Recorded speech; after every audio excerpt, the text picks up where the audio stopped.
नमस्कार मंडळी. आज एका कस्टमरचा कॉल इलो होतो की त्यांची AC कूलिंग होत नाही. मग ती चेक करूसाठी मी कस्टमरच्या घरी गेले. कस्टमरच्या घरी जातात 15 मिनिटां चालू ठेवल्यावरती मशीन कळलं की ACमध्ये काहीतरी गॅसचा इश्यू आहे. बघताच कळता होतं चार्जिंग लाईन गेजला होतं 120चं प्रेशर असतात ते 25च्या प्रेशरवरती AC चालू होती म्हणून कूलिंग होत नव्हती. मग तसंच गेले इंडोर पहिला बंद केलं. इंडोर बंद करून त्याची पहिली बॉडी होती ती पूर्ण खाली उतरवल्याच्या नंतर पहिले त्याचे बेंड चेक केले, कारण का आजकाल लिकेज सगळं थयच मिळता. मग लिकेज चेक केल्यावरती कळला की थयच बेंड लिकेज आहेत, कारण का सगळीकडे ऑइल झालेला होता. मग तशीच कॉईलची कंडिशन बघितली तर त्याच्यामध्ये पण पूर्ण डस्ट जमा होती.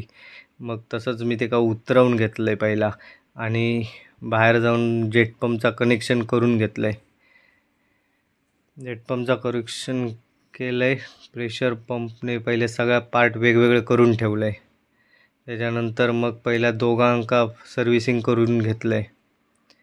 आणि प्रेशर एवढं हा की त्याच्याबद्दल छोटी माती जरी असली काही तरी ती निघून जाता. आणि ह्याने काय होता 6 महिने कस्टमर का परत बघूची गरज नाही. एकदाच काही ती डीप क्लिनिंग करून घेऊ शकतो आपण. आणि ते कस्टमरकडून कॉईल घेऊन फॅक्टरीमध्ये निघून गेलं आहे. पहिलं फॅक्टरीमध्ये पोचताच त्याच्यामध्ये प्रेशर टाकून चेक केलं आपली कॉईल खय लिकेज आहे. तर पहिले बघितलं जसा बेंड वाटले होते तसेच बेंडला लिकेज होतो. मग फॅक्टरी कॉईल सोडून दिले. त्याच्यानंतर दुसऱ्या दिवशी कॉल इलो फॅक्टरीसून की आपली कॉईल झालेली हा. मग मी गेलं आहे आणि पहिलं चेक केलं आहे प्रेशर टाकून की कॉईल पूर्ण बरोबर हा की नाही. त्याच्यासाठी परत 400चं प्रेशर टाकून त्याला पूर्ण चेक केलं आहे.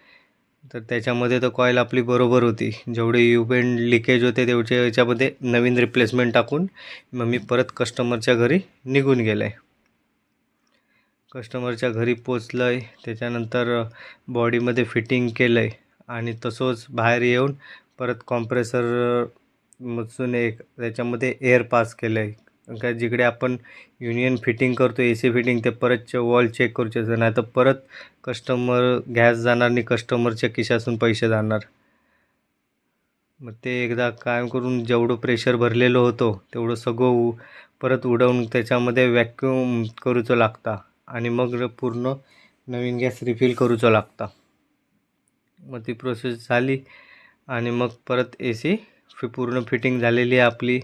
त्याच्यानंतर गॅस फिलिंग पूर्ण केलेली आहे आणि AC चालू केलेलो आहे.